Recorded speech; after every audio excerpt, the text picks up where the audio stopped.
여보, 나야. 그날 밤은 평생 잊을 수 없을 거예요. 남편 제사를 차린 지 한 달. 저는 혼자 식당 정리를 하고 있었습니다. 갑자기 유리문을 두드리는 소리가 들렸어요. 누군가 서 있더라고요. 희미한 그림자였는데 왠지 익숙했어요. 문을 열었습니다. 그리고 기절할 뻔했어요. 남편이 서 있었거든요. 분명히 죽었다고 했는데 수척한 얼굴, 상처투성이 팔, 낡은 군복 점퍼. 하지만 확실히 제 남편이었어요. 어떻게 된 거야? 해경에서는 죽었다고. 그게 다 거짓말이었어. 동수가 떨리는 목소리로 말했어요. 박철수가 나를 죽이려고 했어. 보험금 때문에. 그 순간 알았어요. 이 모든 게 음모였다는 걸. 그리고 우리가 얼마나 위험한 상황에 빠져 있는지도 말입니다. 죽은 남편이 돌아왔어요. 하지만 악몽은 이제 시작이었습니다. 이야기를 시작하기 전 무료 버튼인 구독과 좋아요 부탁드립니다. 다음 영상 제작에 큰 힘이 됩니다. 안녕하세요. 저는 올해 53살 윤명자입니다. 바닷가 작은 마을에서 조갯찜 전문 식당을 운영하고 있습니다. 아니, 운영하고 있었다고 말해야겠네요. 이 모든 일이 일어나기 전까지는 말입니다. 그날도 평범한 하루였어요. 새벽 5시 남편 최동수가 출항 준비를 하는 소리에 잠이 깼습니다. 동수는 올해 61살인데 40년 넘게 바다에서 살아온 어부였어요. 거친 바다 일에도 익숙한 사람이었죠. 오늘은 태풍 경보가 있으니 일찍 들어와. 저는 현관에서 그렇게 당부했습니다. 동수는 고개만 끄덕이고는 배로 향했어요. 그런데 이상했습니다. 평소와 다르게 뒤돌아보지 않더라고요. 항상 배에 타기 전에는 저를 한번 돌아보며 손을 흔들곤 했는데 말입니다. 그때 마을 앞길에서 낯선 남자를 봤어요. 검은색 승용차에서 내린 사람이었는데 키가 크고 정장을 입고 있었습니다. 저희 마을에는 어울리지 않는 차림새였죠. 그 남자의 눈빛이 유난히 차가웠어요. 마치 무언가를 노려보는 듯한 시선이었습니다. 오후 2시쯤이었을까요? 급작스럽게 태풍이 몰아쳤어요. 하늘이 까맣게 변하면서 바람이 제정신이 아니었습니다. 식당 유리창이 덜덜 떨릴 정도였죠. 저는 불안한 마음에 계속 바다 쪽을 바라봤어요. 그런데 해가 질 무렵 해경 차량이 우리 집 앞에 멈춰 섰습니다. 제복을 입은 젊은 해경이 내렸어요. 얼굴이 굳어 있더라고요. 최동수 씨 부인이십니까? 그 순간 다리에 힘이 빠졌습니다.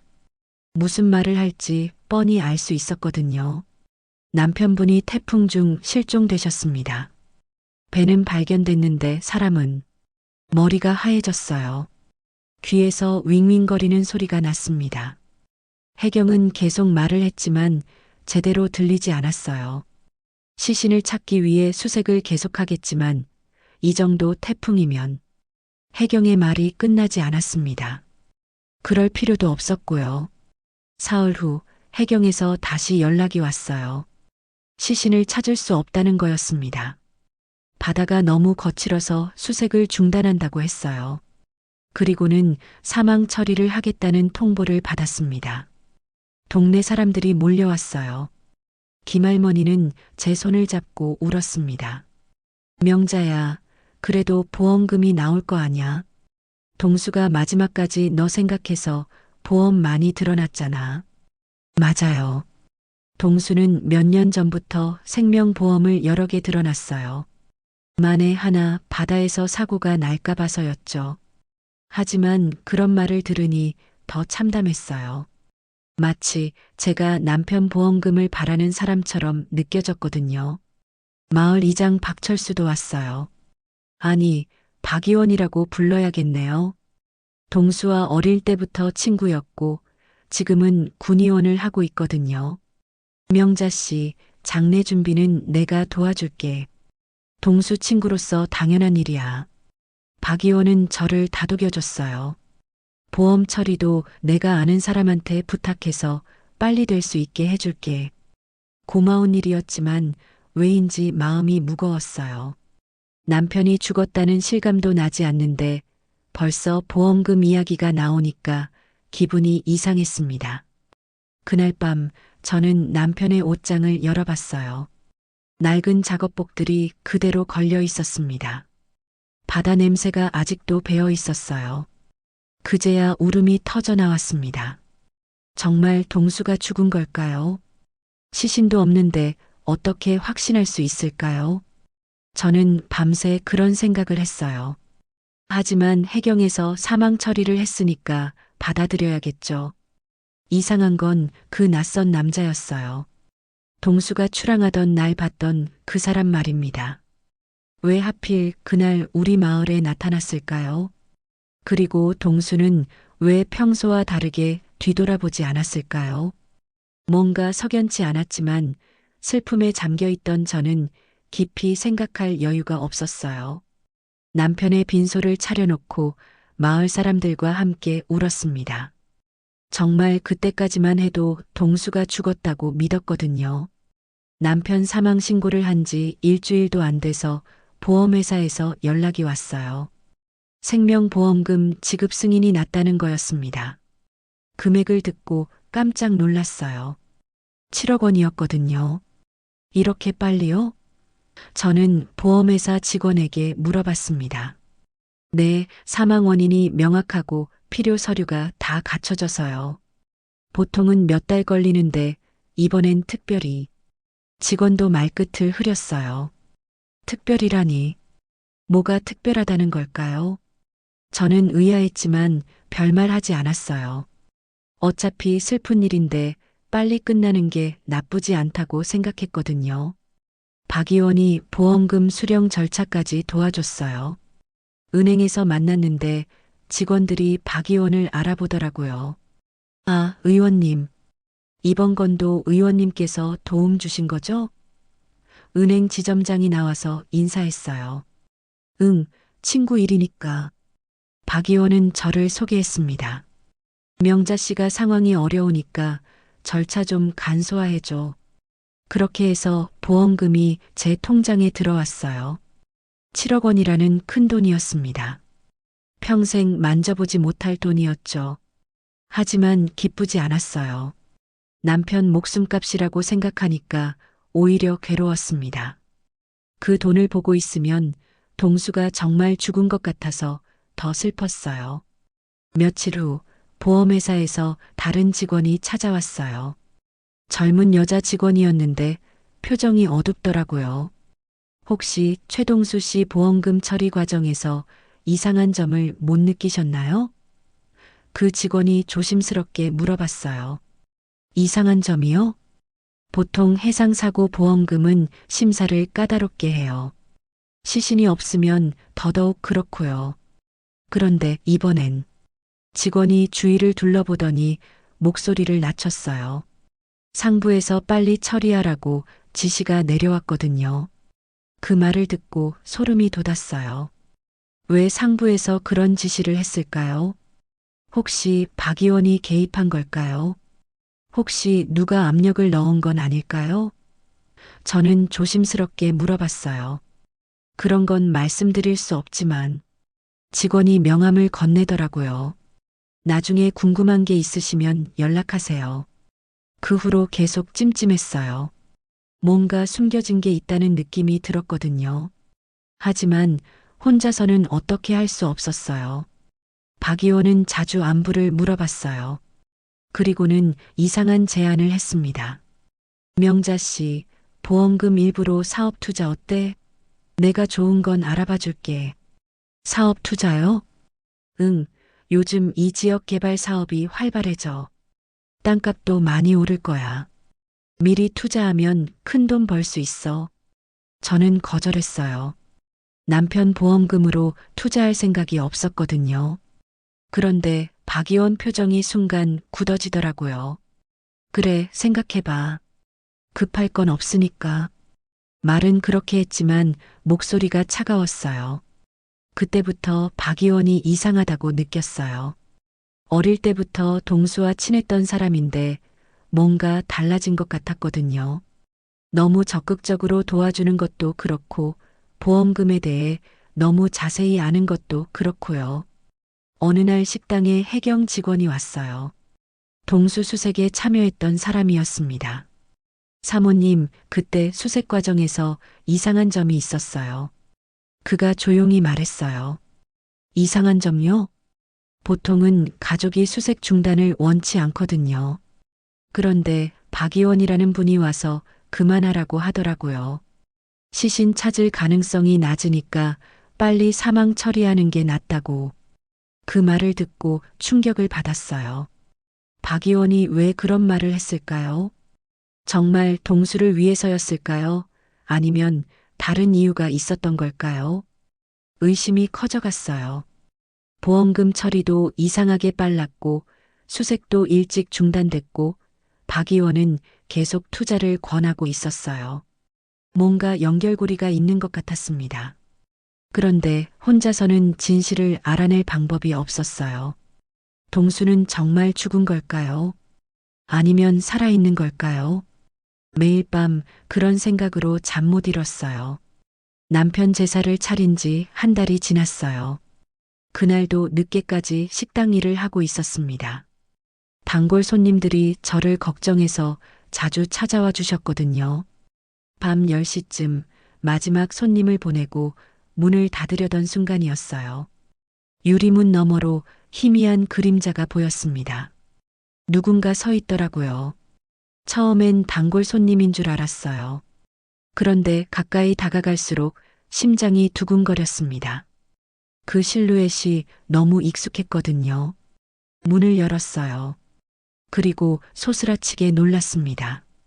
동수가 서 있었어요. 하지만 제가 아는 동수가 아니었어요.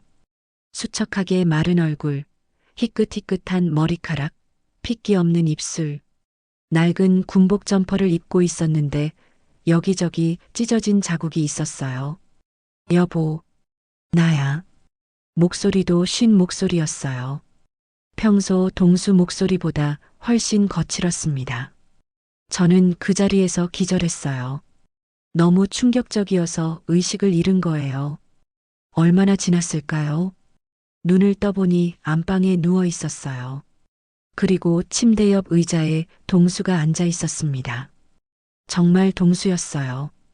유령이 아니라 살아있는 사람이었어요. 꿈이야? 저는 중얼거렸어요. 꿈이 아니야. 나 살아있어. 동수가 제 손을 잡았습니다. 차가운 손이었지만 확실히 살아있는 사람의 손이었어요. 어떻게? 해경에서는 죽었다고. 말이 길어. 천천히 설명할게. 동수는 깊은 한숨을 쉬었어요. 하지만 먼저 약속해. 아무한테도 말하지 마. 특히 박철수한테는 절대로. 박철수? 박의원 이름이었어요. 왜 박의원 이름을 거론했을까요? 왜 박의원한테 말하면 안 돼? 그 사람이 나를 죽이려고 했으니까. 머리가 어지러웠어요. 무슨 말인지 이해할 수 없었거든요. 박의원이 동수를 죽이려고 했다고요. 어릴 때부터 친구였는데요. 말이 안 돼. 박의원은 너 친구잖아. 장례 준비도 도와주고 보험금 처리도. 그게 다 계획이었어. 동수의 눈에 분노가 보였어요. 나를 죽은 사람으로 만들어서 보험금을 가로채려는 계획이었다고. 정말 믿기 어려웠어요. 박 의원이 그런 사람일 리 없다고 생각했거든요. 하지만 동수 얼굴에 진실함이 보였어요. 그럼 넌 어떻게 살아났어? 배에서 밀려나서 바다에 빠졌어. 죽는 줄 알았지. 그런데 간신히 떠다니는 나무 판자를 잡고 살아남았어. 동수가 소매를 걷어올리더니 팔에 상처를 보여줬어요. 이게 다 그때 생긴 거야. 팔뿐만 아니라 얼굴과 목에도 상처가 있었어요. 바다에서 표류하며 생긴 상처처럼 보였어요. 그럼 왜 이제야 왔어? 한 달 동안 어디 있었던 거야? 무인도에 떠밀려 갔어. 거기서 겨우 목숨만 부지하다가 지나가는 배에 발견된 거야. 동수가 고개를 숙였어요. 그런데 그들이 내가 죽은 걸로 처리했다는 얘기를 듣고 깜짝 놀랐어. 그럼 왜 바로 안 왔어? 박철수들이 경찰까지 손을 썼다더라. 함부로 나타나면 위험할 것 같아서 주변을 살펴봤어. 동수가 제 손을 꽉 잡았어요.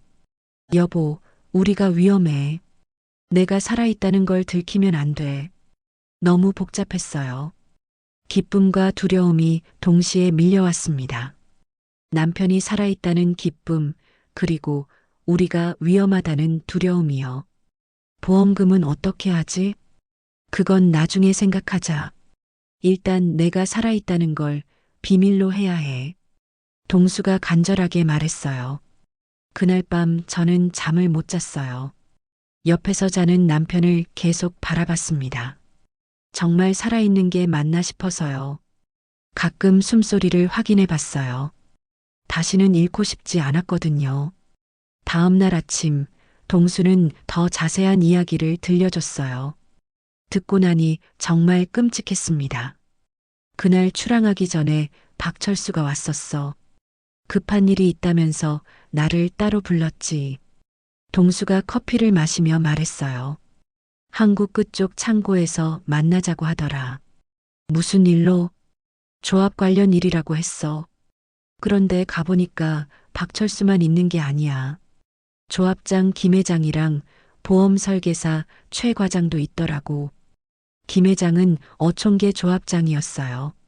최 과장은 동수보험을 담당했던 설계사였고요. 거기서 뭔 얘기를 했는데? 처음엔 별거 아니었어. 조합 사업 얘기, 보험 얘기 그런 거. 그런데 갑자기 분위기가 달라지더라. 동수의 표정이 어두워졌어요.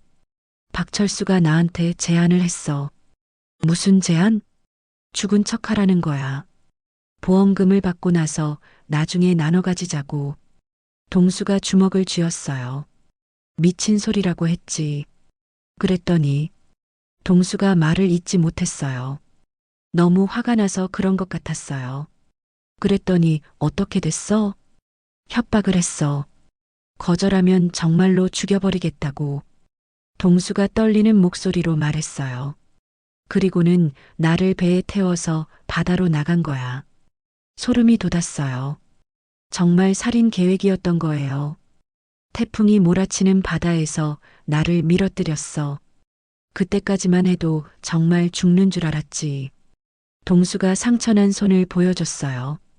간신히 살아났지만 이미 그들은 나를 죽은 사람으로 만들어버렸어. 그럼 보험금은 내 이름으로 들어있긴 하지만 실제로는 박철수가 가져갈 계획이었을 거야. 동수가 고개를 흔들었어요. 아니면 너한테 받은 다음에 절반씩 나눠 가지거나. 그제야 이해됐어요. 박 의원이 왜 그렇게 적극적으로 도와줬는지, 왜 투자를 권했는지 말입니다. 보험금을 손에 넣기 위한 계획이었던 거예요. 그런데 어떻게 살아났어? 운이 좋았지. 떠다니는 스티로폼에 매달려 있다가 작은 무인도에 떠밀려 갔어. 동수가 팔에 난 상처를 만졌어요. 거기서 2주일 정도 있었나? 나무 열매나 조개 같은 걸 먹으면서 버텼어. 그럼 어떻게 나왔어? 우연히 지나가던 화물선에 발견됐어. 그런데 그 선장이 하는 말이 우리 동네에서는 이미 내가 죽었다고 소문이 났다는 거야. 동수가 한숨을 쉬었어요. 그래서 바로 오지 못했어. 일단 상황을 파악해야 했거든. 상황 파악은 어떻게 했어? 멀리서 지켜봤지. 박철수가 뭘 하는지, 너는 어떻게 지내는지. 동수의 눈에 분노가 보였어요. 그런데 이미 보험금까지 나왔더라고. 정말 기가 막혔어. 그럼 그동안 저 혼자 슬퍼하고 있을 때 동수는 멀리서 지켜보고 있었던 거예요. 왜 바로 나타나지 않았을까 싶었지만 상황을 보면 이해할 수 있었어요. 그럼 이제 어떻게 해야 하지? 일단 내가 살아있다는 걸 비밀로 해야 해. 그들이 알면 정말로 우리를 죽일지도 몰라. 동수가 제 손을 잡았어요. 그리고 증거를 모아야 해. 그들이 한 일을 입증할 수 있는 증거 말이야. 증거라니? 박철수 사무실이나 조합 사무실에 뭔가 있을 거야. 서류든 녹음 파일이든. 동수가 결심한 듯한 표정을 지었어요. 이번엔 우리가 먼저 치는 거야. 무서웠어요. 하지만 동시에 화도 났습니다. 저희를 이런 식으로 속인 그들이 용서되지 않았거든요. 동수가 정말 죽었다면 어떻게 됐을까요? 생각만 해도 끔찍했어요. 동수가 돌아온 후 저는 주변을 더 자세히 관찰하기 시작했어요. 그전에는 미처 보지 못했던 이상한 점들이 눈에 들어왔습니다. 우선 박 의원이 요즘 부쩍 바빠졌어요. 예전에는 가끔 식당에 들러서 안부를 물어봤는데 요즘은 전화로만 간단히 연락했습니다. 명자 씨, 요즘 어때? 몸은 좀 괜찮아? 박 의원이 전화로 물어봤어요. 네, 그럭저럭요. 혹시 투자권은 생각해 봤어? 정말 좋은 기회야. 놓치면 후회할 거야. 목소리에 조급함이 묻어났어요. 아직 마음 정리가 안 돼서요. 그래도 너무 오래 미루면 안 돼. 다른 사람들이 다 투자하고 있어. 박 의원이 은근히 압박했어요. 전화를 끊고 나서 이상하다고 생각했어요. 왜 그렇게 투자를 재촉할까요? 정말 제가 돈을 벌게 하려는 걸까요? 아니면 다른 목적이 있는 걸까요? 며칠 후 식당 단골 할아버지가 흥미로운 이야기를 해줬어요. 명자야, 요즘 박 의원이 땅을 많이 사들인다던데? 할아버지가 물어봤어요. 땅을요? 응, 바닷가 쪽 땅들을 계속 사고 있어. 리조트 사업을 할 거라더라. 할아버지가 고개를 끄덕였어요. 그런데 그 돈이 어디서 나는지 모르겠어. 의원 월급으로는 힘들 텐데. 그 말을 듣고 확신이 섰어요. 박 의원이 투자를 재촉하는 이유가 뭔지 알 것 같았습니다. 제 보험금을 자기 사업에 쓰려는 거였어요. 집에 돌아와서 동수에게 이 이야기를 했어요. 동수도 예상했던 일이라며 고개를 끄덕였습니다. 역시 그런 거였구나. 처음부터 내 보험금이 목적이었어. 동수가 분노에 찬 목소리로 말했어요. 나를 죽이고 보험금도 가져가려고 했던 거야. 그럼 우리 어떻게 해? 증거를 찾아야 해. 그런데 조심해야 해. 그들이 눈치채면 위험해져. 동수가 창문 밖을 내다보며 말했어요. 그때였어요. 밖에서 차 소리가 났습니다. 누군가 우리 집 앞에 차를 세운 것 같았어요. 동수는 재빨리 안방으로 숨었어요. 저는 가슴이 두근거리는 걸 참고 현관으로 나갔습니다. 박 의원이었어요. 웬일로 이 늦은 시간에 찾아온 걸까요? 명자 씨, 안 자고 있었네? 박 의원이 웃으면서 말했어요. 하지만 눈빛은 차가웠어요. 네, 잠이 안 와서요. 혹시 이상한 소리 안 들었어? 동네 사람들이 밤에 이 근처에서 이상한 사람을 봤다고 하더라고. 박 의원이 집 안을 슬쩍 들여다봤어요. 아니요, 못 들었는데요. 저는 태어난 척했어요. 그래, 만약에 이상한 사람 보면 바로 나한테 연락해. 요즘 세상이 험해서. 박 의원이 제 어깨를 툭툭 쳤어요. 그리고 투자권도 빨리 결정해. 정말 좋은 기회니까. 박 의원이 가고 나서 동수가 나왔어요.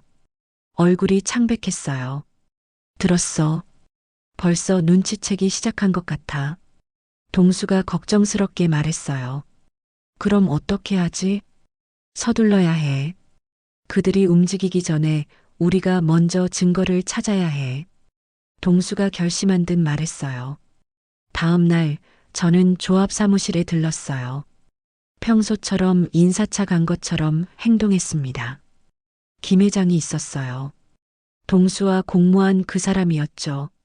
저를 보더니 어색하게 웃었어요. 어머, 명자 씨. 웬일로? 인사드리러 왔어요. 그동안 신경 써주셔서 고마웠습니다. 저는 일부러 밝게 말했어요. 뭐요? 당연한 일이죠. 김 회장이 대답했는데 목소리가 어색했어요. 사무실을 둘러보니까 서류들이 많이 있었어요. 그 중에 뭔가 단서가 있을 것 같았어요. 하지만 혼자서는 어려울 것 같았습니다. 화장실 가는 길에 우연히 최 과장을 만났어요. 동수보험을 담당했던 설계사였죠. 아, 사모님. 안녕하세요. 최 과장이 인사했는데 표정이 불안해 보였어요. 안녕하세요. 혹시 보험금 관련해서 이상한 건 없으셨죠?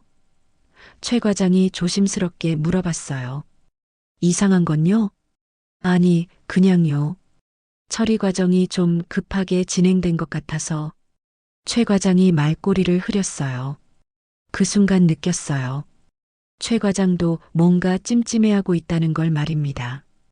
어쩌면 억지로 끌려 들어간 건지도 모르겠어요. 과장님, 혹시 저는 말을 시작하려다가 멈췄어요. 섣불리 말했다가는 위험할 것 같았거든요. 네, 아니에요. 그냥요. 저는 고개를 저었어요. 집에 돌아와서 동수에게 오늘 일을 이야기했어요. 동수는 최 과장 반응을 듣고 흥미로워했습니다. 어쩌면 약점이 될 수도 있겠어. 그 사람이 양심의 가책을 느끼고 있다면 말이야. 동수가 말했어요. 하지만 함부로 접근하기는 위험하지 않을까? 그래도 시도해 볼 만해. 다른 방법이 없잖아. 동수가 고민에 잠겼어요. 그날 밤 우리는 구체적인 계획을 세웠어요. 박 의원 사무실에 몰래 들어가서 증거를 찾는 거였습니다. 위험했지만 다른 선택이 없었어요. 내가 들어갈게. 너는 밖에서 망봐줘. 동수가 말했어요. 너무 위험해. 같이 가자. 안 돼. 혹시 모를 상황에 대비해서 한 명은 밖에 있어야 해. 동수가 제 손을 잡았어요. 걱정 마. 조심할게. 그렇게 우리는 운명을 바꿀 계획을 세웠습니다. 며칠 후 새벽 저는 큰 소리에 잠에서 깼어요. 뭔가 깨지는 소리였습니다. 식당 쪽에서 들려온 것 같았어요. 동수도 잠에서 깼어요. 우리는 조심스럽게 식당으로 나가봤습니다. 식당 창문이 깨져 있었어요.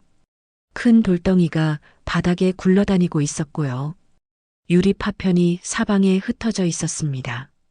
누가 이런 짓을... 저는 중얼거렸어요. 동수가 창문 밖을 내다봤어요. 그리고는 급히 저를 안으로 끌어들였습니다. 저기 봐. 검은 승합차가 서 있어. 동수가 속삭였어요. 정말로 길 건너편에 검은 승합차가 서 있었어요. 엔진은 꺼져 있지만 사람이 타고 있는 것 같았습니다. 너무 어두워서 얼굴은 보이지 않았어요. 경고하는 거야? 저는 떨리는 목소리로 물어봤어요. 아마도 내가 살아있다는 걸 의심하기 시작한 것 같아. 동수가 주먹을 꽉 쥐었어요. 우리는 불을 끄고 조용히 지켜봤어요. 1시간 정도 지나서야 그 차가 사라졌습니다. 아침이 되자 마을 사람들이 몰려왔어요. 소문이 빨리 퍼진 거예요. 명자야, 누가 이런 짓을 했대? 김할머니가 걱정스럽게 물어봤어요. 모르겠어요. 새벽에 자다가 소리 듣고 나와보니 이렇게 돼 있었어요. 저는 사실대로 말했어요. 요즘 세상이 무서워졌어. 혼자 사는 여자한테 이런 짓을 하다니. 이웃집 아저씨가 혀를 찼어요. 박 의원도 왔어요. 하지만 표정이 이상했어요.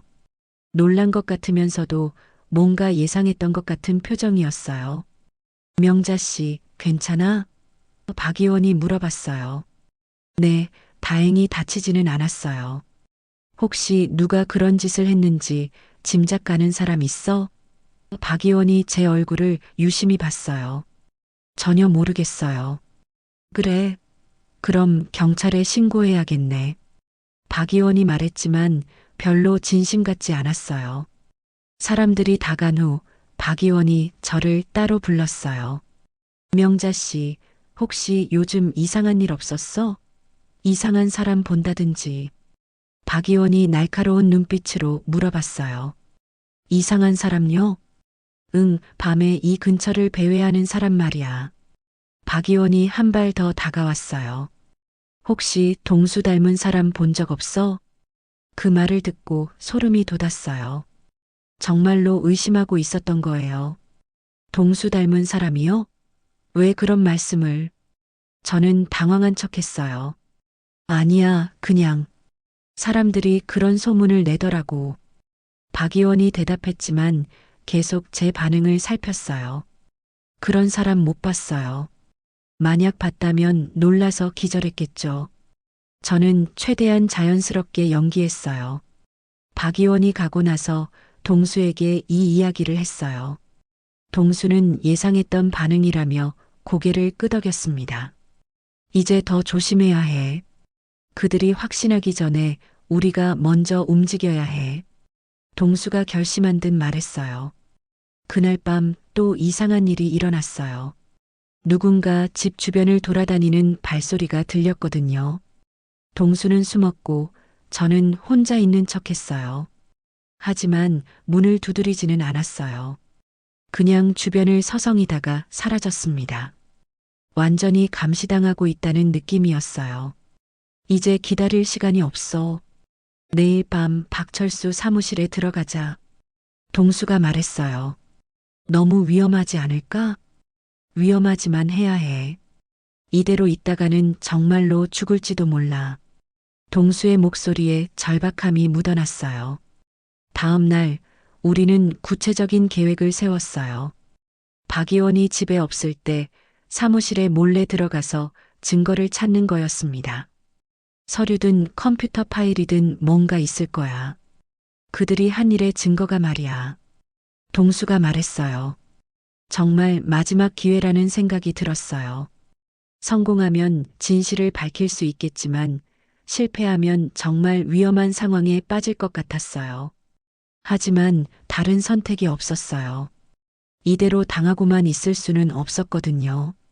박 의원이 서울에 출장 간다는 소식을 들었어요. 이틀 동안 집을 비운다고 했습니다. 절호의 기회였어요. 밤 11시쯤 동수와 저는 조심스럽게 박 의원 집으로 향했어요. 다행히 불이 꺼져 있었습니다. 정말 출장을 간 것 같았어요.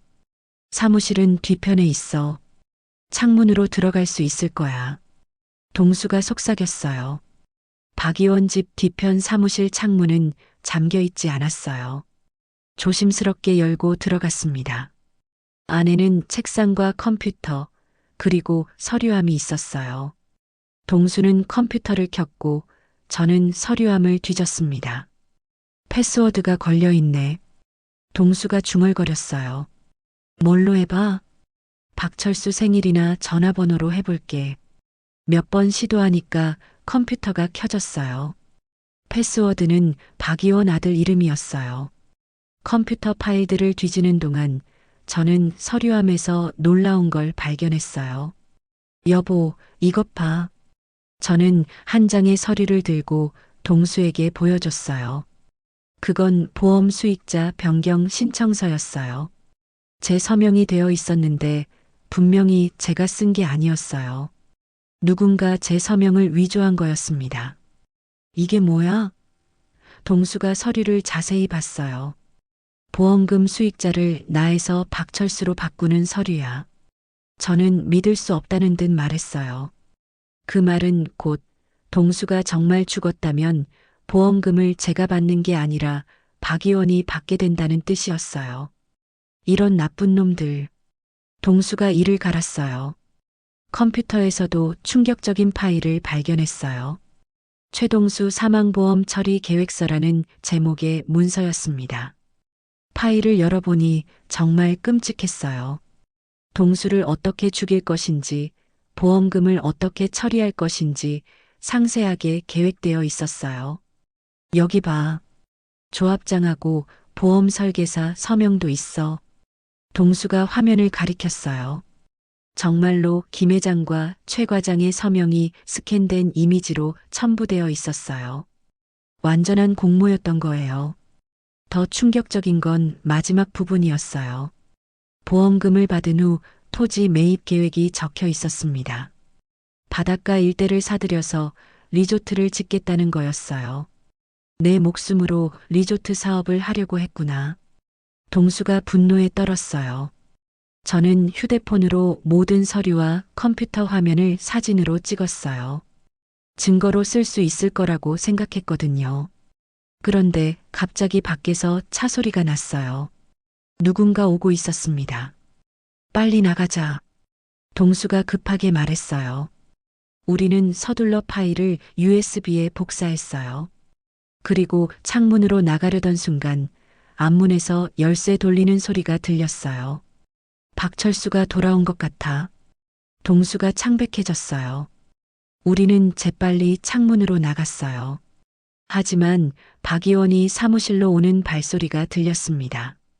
뒷마당으로 숨었는데 사무실에 불이 켜졌어요. 박 의원이 뭔가 이상한 걸 느낀 것 같았어요. 누구 없어? 박 의원의 목소리가 들렸어요. 우리는 숨을 죽이고 기다렸어요. 심장이 터질 것 같았습니다. 몇 분 후 박 의원이 전화를 걸었어요. 김 회장 나야. 사무실에 누가 들어온 것 같아. 박 의원이 급하게 말했어요. 컴퓨터가 켜져 있어. 분명히 끄고 나갔는데. 그 순간 알았어요. 들킨 거였어요. 최동수가 정말 살아있는 건 아닐까? 박 의원이 전화로 말했어요. 아니면 누가 우리 일을 알고 있는 거야. 우리는 더 이상 기다릴 수 없었어요. 조심스럽게 뒷마당을 빠져나와서 집으로 향했습니다. 집에 도착해서야 안도할 수 있었어요. 하지만 이제 정말 위험한 상황이 됐어요. 이제 그들이 확신할 거야. 누군가 자기들 일을 알고 있다는 걸. 동수가 걱정스럽게 말했어요. 하지만 우리는 결정적인 증거를 손에 넣었어요. 이제 진실을 밝힐 차례였습니다. 다음 날 아침 박 의원에게서 전화가 왔어요. 목소리가 평소와 달랐습니다. 명자 씨, 급한 일이 생겼어. 지금 당장 와줄 수 있어? 박 의원이 다급하게 말했어요. 무슨 일인데요? 전화로는 말 못해. 보험 관련해서 큰일 났어. 박 의원의 목소리에 긴장감이 묻어났어요. 저는 동수와 상의했어요. 위험할 수도 있지만 어차피 피할 수 없는 상황이었어요. 내가 몰래 따라갈게. 혹시 모르니까. 동수가 말했어요. 박 의원 사무실에 갔더니 김 회장과 최 과장도 와 있었어요. 세 사람 모두 표정이 어두웠어요. 명자 씨 앉아봐. 박 의원이 의자를 가리켰어요. 무슨 일인지 말씀해 주세요. 어젯밤 우리 사무실에 누가 들어왔어. 박 의원이 날카로운 눈빛으로 말했어요. 혹시 너 뭔가 아는 거 없어? 저요? 뭘 안다는 거예요? 동수가 살아있는 거 아니야? 김 회장이 갑자기 소리쳤어요. 시신도 없이 어떻게 죽었다고 확신해? 그 순간 모든 게 드러났어요. 이들이 정말로 동수를 죽이려고 했다는 걸 확신할 수 있었어요. 무슨 말씀이신지 모르겠어요. 저는 태어난 척했어요. 그만 거짓말해. 최 과장이 일어서며 소리쳤어요. 우리가 다 안다고. 그때였어요. 갑자기 사무실 문이 열리면서 동수가 들어왔어요. 뒤에는 경찰관 2명이 따라왔고요. 정말 오랜만이네, 박철수야. 동수가 차가운 목소리로 말했어요. 박 의원의 얼굴이 창백해졌어요. 김 회장과 최 과장도 말을 잃었어요. 최동수, 너 정말 살아있었구나. 박 의원이 떨리는 목소리로 말했어요. 응, 너희들이 죽이려고 했지만 살아남았어. 동수가 USB를 꺼내 보여줬어요. 그리고 너희들이 한 일의 증거도 다 확보했고, 경찰이 세 사람을 체포했어요. 보험 사기와 살인 미수 혐의였습니다. 이해할 수 없어. 우리가 그렇게 오래된 친구인데. 박의원이 체포되면서 중얼거렸어요. 친구를 돈 때문에 죽이려 한 내가 더 이해할 수 없어. 동수가 쓸쓸하게 말했어요. 며칠 후 이 사건이 전국 뉴스에 나왔어요. 바다 실종 위장 보험 사기 사건이라는 제목으로 방송됐습니다. 기자들이 우리 집에도 왔어요. 동수는 살아 돌아온 유령 신랑이라고 불렸어요. 정말 무서운 경험이었습니다. 친구라고 믿었던 사람이 저를 죽이려 했으니까요. 동수가 인터뷰에서 말했어요. 보험회사에서도 사과했어요. 그리고 부정하게 지급된 보험금은 회수됐습니다. 저는 진짜 미망인이 아니었으니까 받을 이유가 없었거든요. 재판에서 박 의원은 징역 10년을 선고받았어요. 김 회장과 최 과장도 각각 7년, 5년형을 받았습니다. 우리는 마을을 떠나기로 했어요. 너무 많은 일이 있었던 곳에서 계속 살기는 어려웠어요. 강원도 산골 마을에 작은 집을 샀어요. 동수는 농사를 짓기 시작했고 저는 작은 민박집을 운영했습니다. 정말 새로운 인생이네. 동수가 산을 바라보며 말했어요. 그러게요. 이번엔 정말 평범하게 살아요. 저도 웃으며 대답했어요.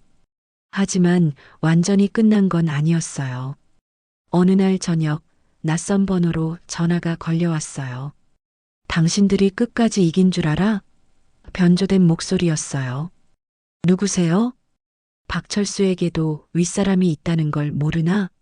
이 일이 이렇게 끝날 줄 알아? 전화가 끊어졌어요.